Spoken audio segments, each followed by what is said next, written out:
Pesatnya perkembangan bagan si api-api menimbulkan arus migrasi orang-orang Melayu ke sekitar kota ini. Mereka umumnya berasal dari kampung-kampung yang berdekatan dengan bagan si api-api, seperti Labuhan Tangga, Sungai Sialang, Bangko Kanan, Bangko Kiri, Tanah Putih, Sedinginan, Kubu, dan Pasir Limau Kapas. Tidak sedikit pula di antaranya yang berasal dari hulu Sungai Rokan. Kedatangan mereka pada mulanya adalah nelayan dan peniaga yang memasok berbagai kebutuhan orang-orang Cina seperti beras, nibung, atap nipah, kopi, dan buah-buahan. Sebaliknya, orang-orang Cina menjual peralatan rumah tangga, pertukangan, garam, dan ikan asin. Orang-orang Melayu umumnya bermukim di sebelah selatan bagian si api-api di tepi aliran Sungai Sundung. Tidak jauh dari tempat ini, mereka mendirikan sebuah masjid Al-Ihsan. Sedangkan sebelah utara bagian si api-api merupakan kampung orang-orang Jawa yang kini dikenal sebagai wilayah Kelurahan Bagan Jawa. Mereka awalnya adalah kelompok yang dipekerjakan pada industri perkapalan dan tenaga buruh di Bangliao. Tetapi kemudian banyak di antara mereka membuka lahan dan menekuni pertanian.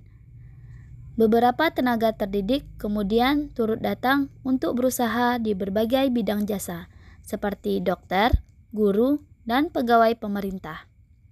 Sedangkan pendatang dari suku Bugis memilih tempat di utara Kampung Jawa, yakni di sekitar Parit Aman.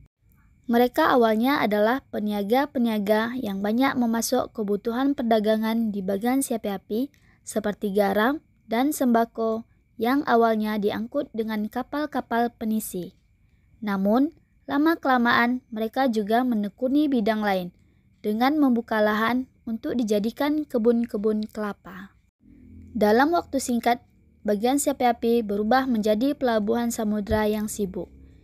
Berbagai komoditas perikanan dikapalkan ke berbagai belahan dunia. Dari hulu Sungai Rokan, banyak pula komunitas perkebunan dan pertanian seperti karet, kopi, kelapa, dan beras diperdagangkan di bagan si api-api. Sejak tahun 1930-an, atas dorongan Konselor Rokan, E. Wegman, yang berkedudukan di Pasir Pengarayan, terjadi penanaman karet secara besar-besaran di hulu Rokan oleh maskapai-maskapai Belanda dan Eropa lainnya. Hasil perkebunan tersebut umumnya diperdagangkan di bagan si api-api. Begitu pula industri perkapalan juga maju pesat. Pesanan kapal kayu bagan si api-api datang dari berbagai belahan dunia. Banyaknya pesanan menunjukkan keunggulan kapal kayu buatan bagan si api-api yang produksinya dianggap terbaik di Asia. Bidang sosial, Belanda mendukung pengembangan rumah sakit yang telah dirintis oleh orang-orang Tionghoa sejak tahun 1910. Dr. Pratomo, asal Pulau Jawa, diangkat menjadi dokter pertama rumah sakit tersebut. Di bidang pendidikan, pada tahun 1912, orang-orang Tionghoa mendirikan sekolah Cina Bingko. Pendirian sekolah ini dipelopori oleh Ang Tohang, Wu Chiong, dan Ang Ing Siong. Untuk memenuhi tenaga guru, didatangkan beberapa guru dari Tiongkok. Sejalan pertumbuhan penduduk yang pesat, pendidikan menjadi berkembang.